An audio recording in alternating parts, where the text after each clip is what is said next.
Again, I already explained, I do not suffer.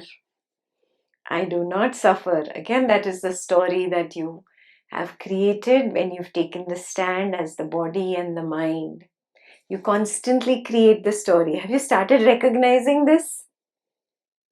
Every week I'm giving you this homework literally.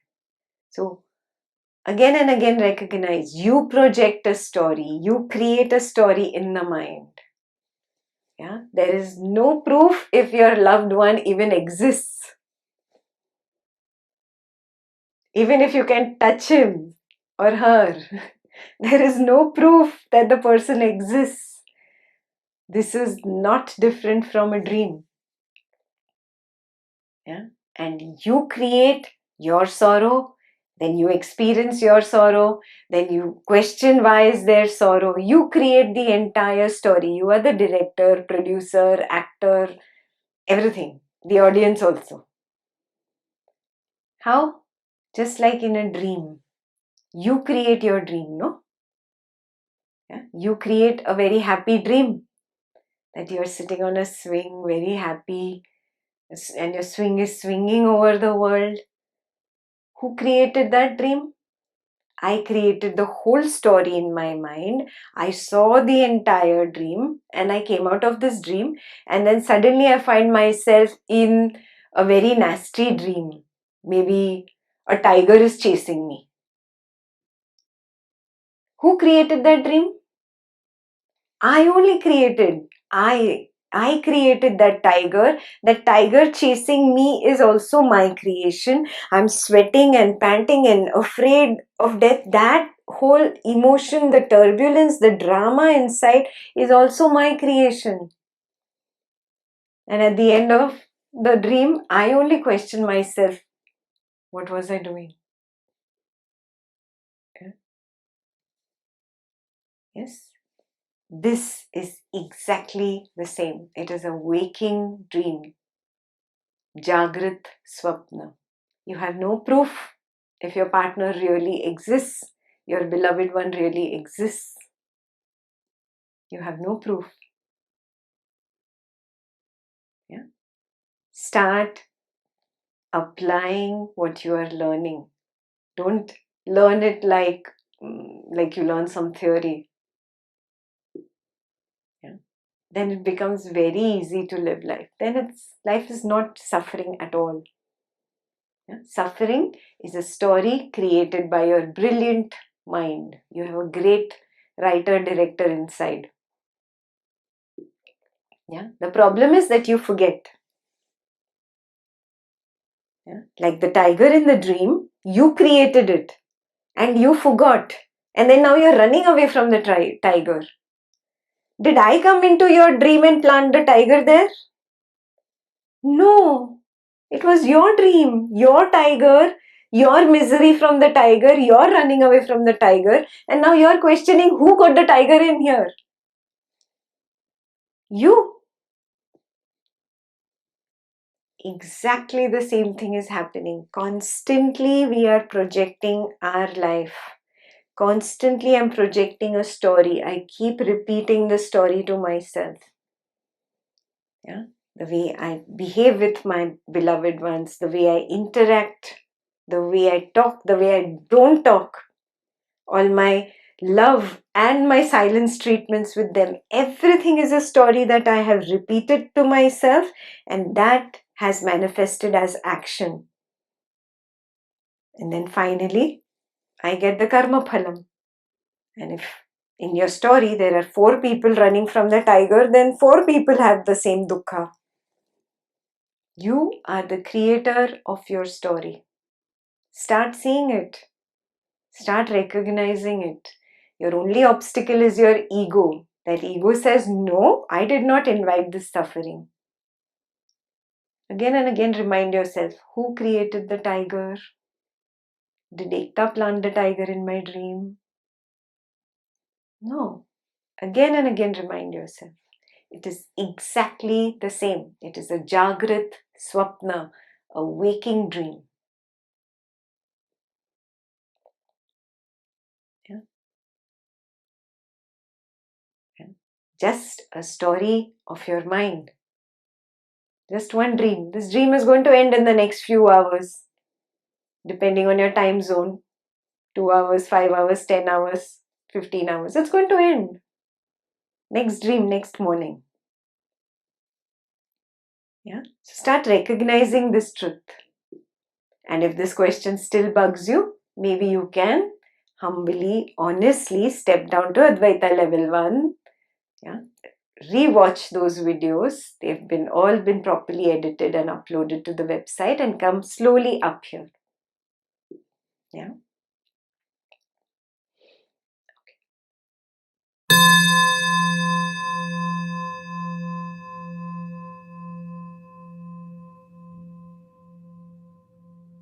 The wailing power makes you forget that you created the tiger. Right? And you experience this every night. You create it and you forget it, that you have created it. And then you feel you're suffering. You feel you're limited. You take the stand as the body and the mind. The moment it becomes apparent to you, oh, it is consciousness. It was so clear right from the beginning. All these stories start dropping, and it becomes very clear, I am consciousness. And some people who become so zero conditioning, those who attain higher levels of samadhi, those people who have reached that level of open-mindedness, that clarity, where they've dropped conditioning and they're 24/7 in silence. They don't create stories. They don't manifest and project samsara anymore. They attain that higher level of their own nature. It is my own nature.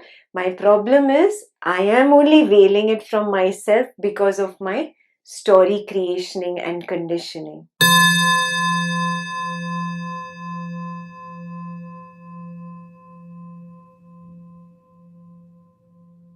This journey doesn't stop here. It begins here. What you just said, it was right here, and how I missed it. This is the beginning point of the journey now. Now you'll start deconditioning, and you will come closer and closer to being pure yourself, pure consciousness. Mm-hmm. Yeah. So you yourself will notice things that you can see things very easily.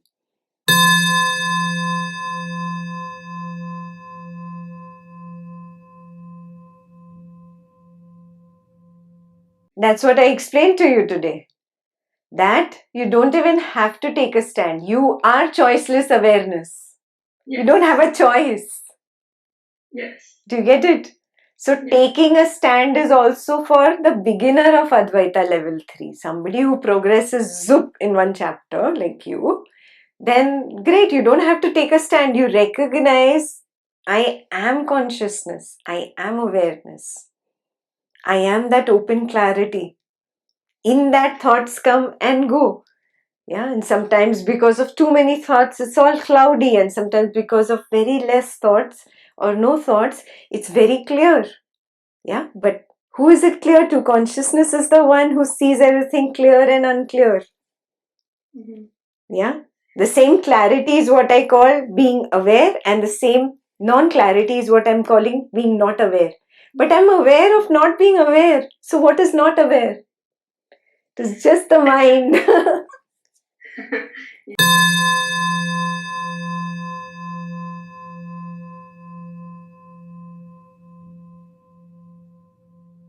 Whenever we have created the drama and the story, has it really seen by others as love, or has it been like, come on, too much, give me my space, go away? They push you away. They don't see it as love. Yeah, so you recognize somebody else does not recognize it as love. That means there is something wrong here. There is something wrong. Usually parents have the sense of owning their children. Please don't mind it. It might be bitter, but you feel that you have malkiyat of your kids. You are the owner. You're the owner of his life, and you are going to decide how his life moves. They don't like that. Yeah, they don't like that. And that is what pushes them away. According to you, being the owner is love. But again, you've taken your stand as the body and mind, and you're trying to possess something. You have possessed a house, you've possessed enough cars, you've possessed enough jewelry. Now you want to possess another human. Recognize this thing. Yeah, it's a little bitter to recognize, but drop this malkiyat. Yeah, there's no perfect translation into English but ownership. Yeah, you feel you own the other person, and you do that even with your spouse, your partner, and they're like, oh, okay, now you're really encroaching my space. Yeah, you do not possess the other person. Whenever the sense of possessiveness comes up, craving comes up, attachment comes up, ego comes up, then it's dirty, mucky, yucky, mind ego level. It is not pure unconditional love. Do you get it? In pure unconditional love, you recognize the truth. The truth is the I of that kid or the spouse is really that consciousness, that awareness, the witness. And why am I attracted to this other person?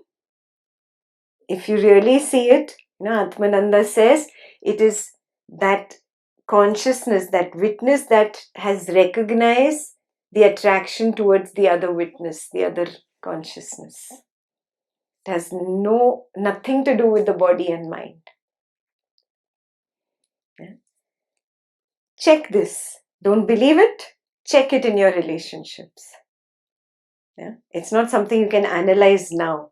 When you are interacting with your beloved, yeah, check at that level. Yeah. So unconditional love is when you truly recognize that as I am not the doer and experiencer, he or she is also not the doer and experiencer. At the core, we are one. Okay.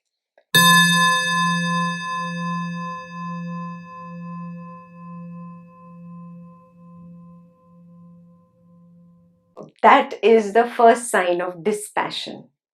Congrats, pat yourself on the back. The first sign of dispassion is dispassion towards pleasure. It's a natural thing. Now don't start competing with her. Oh, she has it, I don't have it. No, don't go that path. Yeah, it will come to you. Just recognize that this is one milestone. Yeah. When there is sun, you say, okay, it's sunny. When there is rain, okay, it's raining. When it's snowing, okay, it's snowing. When there is a straight line, absolute equanimity. Yeah? It's called Upekha on Buddha's path. So those who've been doing the Buddha meditations and the Buddha suttas, we have been talking about this. Yeah? Upekha. Yeah? Complete equanimity. Good. Very good.